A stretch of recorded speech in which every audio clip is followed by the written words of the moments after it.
Welcome to Spoiler Talk for Thunderbird by Chuck Wendig. We've kind of covered all we're going to do on plot on the podcast, and now we're going to maybe cover more plot and stuff on Spoiler Talk, I guess. Rob, what do you got? All I'm thinking about, and I know this is out of order as far as like what happens in the book, but is the goddamn like bird Armageddon where Miriam is like the goddess of the birds bringing down death on the militia. And I know in my mind as I was reading it, I was like, Livius is angry about this, but I thought it was bad as hell. I thought it was awesome. All right, let's clarify a few things. First of all, Miriam going into birds' bodies is dumb, and I don't like it. There, that's what I'm going to say. That scene, though, the vision of her kind of like walking over the like knockdown fence as birds are everywhere, probably one of the coolest images I have read in a book, like visual imagery. Yeah. One of the baddest ass things I have read in a book in who knows how long. That's like the the slow motion like walk, you know, like the group of guys are walking away from the building, you know, as it blows up and they don't even look back. Yeah, exactly. That's how this was. Yeah, it was so cool. Like she's like someone shows up and they've got a gun, and then suddenly a little bird just flies by and cuts their throat. And it's like, God damn it, that's cool. I don't fucking care. That is so cool. See, and I could even get behind the birds protecting her or helping her. But all the stuff with her, like being in the vulture as the vulture is eating, like whatever, someone's intestines and her still tasting, like I don't see how that relates to her problem, her curse or whatever. Yeah. And I don't know. It just seems it's a shitty plot device in my opinion. That being said, if like birds just like looked out for her, I don't know that there would be a better explanation, but you could have cool scenes like that, which I really liked. And I'm hoping everybody's read this who is listening to Spoiler Talk, but if you haven't, Livius, have you seen the movie The Crow? Yes. Did you think about that movie at all when this scene happened? No. All right, so in The Crow, and I've recently rewatched the movie, and that's why it's probably at the front of my mind. There's a part where Eric is the main character in The Crow, right? Eric Draven. I believe that sounds right. Just to for backstory, I saw it when it came out in theaters, and that's the only time I think I saw it. So like a really long time ago. Fuck, man, that is such an all right.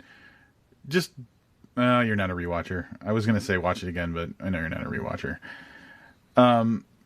There's a part in The Crow where he's somehow psychically linked to the Crow, and that's why I'm drawing a parallel here. And there's a point in The Crow where he's hunting down all the people who were involved in the murder of him and his wife or fiance or whatever. And the Crow is following one of the people in the crew that he's trying to find and kill, and he can see through the eyes of the Crow. And that's how he knows where to go to run into this dude. Mm-hmm. And that's a part in The Crow. And that's what I thought was one of the cool things about this crazy bird-pocalypse scene, was that Miriam was seeing things from her perspective, but like she also could see through all of these birds. So she had a perspective of essentially everything that was going on. So she basically, her consciousness spread from herself to all the thousands of different birds that were there, which I don't know, just like it made this epic scene, but it was written in such like a calm and slowly paced way that like I would imagine if it was a movie, or if this ended up something that was in the TV show that never got made, it would be like the part of the TV show where there was no music. Like it was very, action was really calmed down, and you would just hear the little like screams of someone getting murdered or something like that. It was just really very, very well done. There's a scene a lot like that, and what it reminded me of was it Dracula Unbound? Untold. Yeah. Dracula Untold. Where it's bats. Yeah. And it's a very similar, like the bats like completely fuck up this whole army. Yes, that was what sold me on that movie. I didn't really like that movie, but that was a great fucking scene. Yeah, I thought it was okay. Do you know that was supposed to be the launching point for a Avengers-like series classic of monster movies? Yeah. Where and they do you remember in that the guy like shows up and like talks to Dracula towards the end? Yeah. That's like the guy who's supposed to like bring them together, and they scrapped the project because Dracula Untold did poorly. Well, I heard they're moving on but they're just not including Dracula. They're going to continue to make the classic monster movies, but that Dracula movie is not going to be included in the. That's what I read. Yeah, I mean, I did too, like 5 years ago, or it was like there's been I haven't heard any news about it since then. I guess that was only like 3 years ago. Yeah. What about that other? Did you watch that other Frankenstein movie? Or completely, of course, that other shitty Frankenstein movie that came out. I, Frankenstein. That one with like the guy from Highlander or whatever. Was it? No. Was it him? I don't know. You keep talking. I'm going to find out. That movie sucked, by the way. Yeah, that movie was terrible. Some of the fight scenes were cool, but I don't know how they called that Frankenstein. No, that's Aaron Eckhart that was in that. So he was Two-Face from The Dark Knight. Oh, Bill Nighy's in that? I love Bill Nighy. Yeah, that movie sucked. That movie sucked. Anyway, there you go. What else for this book? I like that Miriam is more and more through the course of the books running into other people with powers. Because, man, when you just say like powers, like Mary Stitch's power, really understated. Yeah. But like so powerful. And I like that. It's like the TV show Heroes. I think we've talked about this on the podcast before. Like you would have these people that had a really kind of benign seeming power. Like they couldn't overtly do anything, but they were very helpful to other people with powers. Right. And that's kind of what I really liked about Mary Stitch. Right, because she could just see the weakness in a system. So she would know what to do with it, right? Right, so she wasn't like, and even the kid, like he just knows when someone's lying. Yeah, the kid being David. Yeah. Isaiah, like squeezes your hand and your face implodes. Like, that's like the powerful superhero. But then you have these peripheral characters that a lot of times their powers are more interesting in how you choose to tell their story, because it's not just, oh, I can fly or I'm super strong. Like I can just, calculate different outcomes very quickly or something. You know what I mean? Like It seems benign, but it can be a huge plot point in a story. Did you get emotional toward the end of the book when you discover that Miriam's mother died? No. Dude, I fucking rolled a tear. For some reason, that like got real for me. Like, and I think it was because of the understated way in which it was delivered. Like, she receives a phone call. You don't know what it's about. And then only later on do you discover that it was a phone call telling her that her mother died. And for some reason, that just was a real sock in the gut for me. So that emotionally landed really hard, but I think it's because because her mother was terrible. Yeah, I know, but like it was her mom. It was like her only real family except for her weird uncle.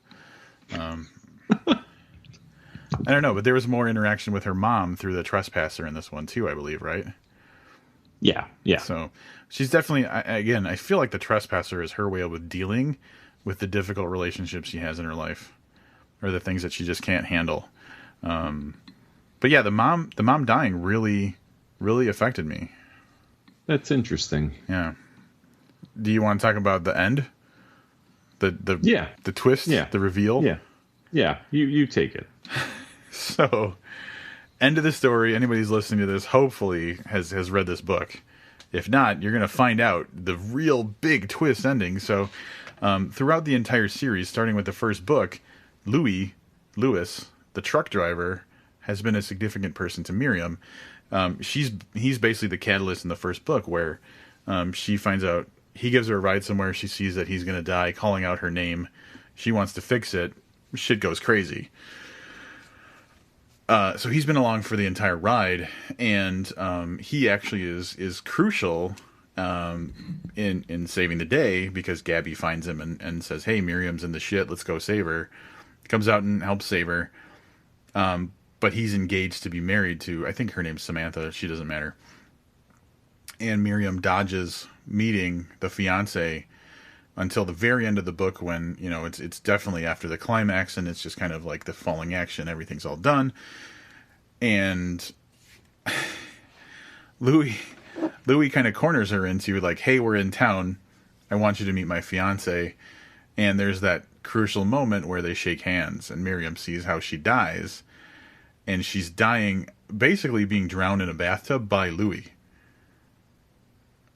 And Miriam just has to kind of play it cool, as if she doesn't know that's what's going to happen. And it's like a year, I think it's like a year from then or something like that. So like, or sometime soon. That's the big twist ending. And it's like, there's two ways, I think there's really two ways to take that. It's like, either A, you take it as like somehow he's been evil all along and this is bullshit, or what is the story that leads this guy who's been nothing but like this gentle giant, loving, caring person? Like what takes him to the point where he's killing the person he was going to marry? And that's the kind of road that I'm taking, is that second road. I'm going to take a third road. Ooh. As we continue to get introduced to people with psychic abilities, we can still see the person who inhabits your body or the person who takes your form, like a doppelganger. Oh. So she sees it, she thinks it's him, but eventually we find that there's a psychic who, like I said, either can mind control you or get into your body or, just look like you, kind of, that type of. So I'm going bad psychic person. All right. Hey, that can control, like, so he's either not in control of his faculties or it's not even him that's doing it, is what you're saying. Right. Yes. Interesting. I hadn't even thought of that. I thought that maybe she's the bad psychic and he's trying to find a way to stop her from doing something bad. Like he's still the good guy, but he's portrayed as the bad guy. Mm-hmm. But that's all right. So I guess that makes it that tells us that this is like it's a good hook because it's got us thinking what happens next. Yep. Yeah, I'm not. That also crossed my mind. The part with her being bad though, and him trying to stop is like, it would be a scene where she's not like he's trying to drown her in a bathtub. I mean, that sounds more of an assault than a I have to defend situation. You know what I mean? If they were out on a road or something and Miriam saw this, we could find out that later, she sees more or some kind of shit, and she's, she's laying there bleeding out because this woman just shot her or something. You know what I mean? Yeah. Yeah. So we'll see. I thought it was an effective way to end it.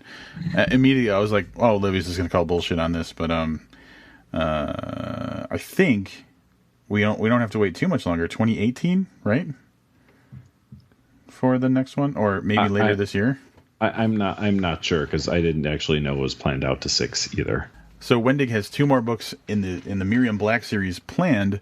I'm off the top of my head don't remember the 6th book, but the 5th book is named The Raptor and the Wren. And I think it's either coming out later in 2017 or it might be an early 2018 release. But my understanding is, I believe it's already written, or it is almost done being written. So we won't have to wait too much longer to find out what happens with Louis drowning some bitch in a tub. Bitches love being drowned in tubs. Oh, no, wait, that's not how it works. You read that meme wrong. Anything else spoilery? I really just wanted to talk about that twist ending, and I wanted to talk about, like, the fucking bird apocalypse. Although, can we talk about how, like, the birds saved her life by, like, giving her medical attention in the middle of the desert? That was... I'd kind of forgotten about that, but yeah, I didn't care for that much either. So, like, oh, man... I just love, because, like, she wakes up and everything's kind of cool. Like, so she goes in this weird out-of-body experience, kind of astral projection into these birds, and she's like, man, I am so chill just being a bird for a while. And then the trespasser's like, bitch, you got to get back to life. We got shit to do. And she gets back to life, and it's like, oh, my wound is stitched up with... like blades of grass or whatever, like, and then she flashes back to a bird pulling the bullet out of her. Mm-hmm. Some serious bullshit because, like, Miriam wouldn't have known how to save herself. Birds aren't doctors.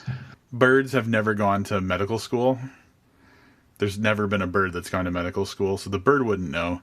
And, like, you can talk about nature's instinct and everything, but, like, birds don't know how to take care of gunshot wounds. I'm going to tell you that right now. Especially when, like, your lung is bleeding and shit. Birds don't know how to handle that. Birds die from that. So it was a little bit of bullshit, but at the same time, it's like, what it inspired in me, and this is just probably the stupid person in me, it inspired in, like, yay, the birds saved her. The birds are going to be, like, the power that makes everything good. In a really dumb way, but I still like, felt good about it. All right. Thanks for being a Patreon contributor. Thanks for listening to Spoiler Talk. We're going to head back over to our regular booked episode and wrap this bad boy up.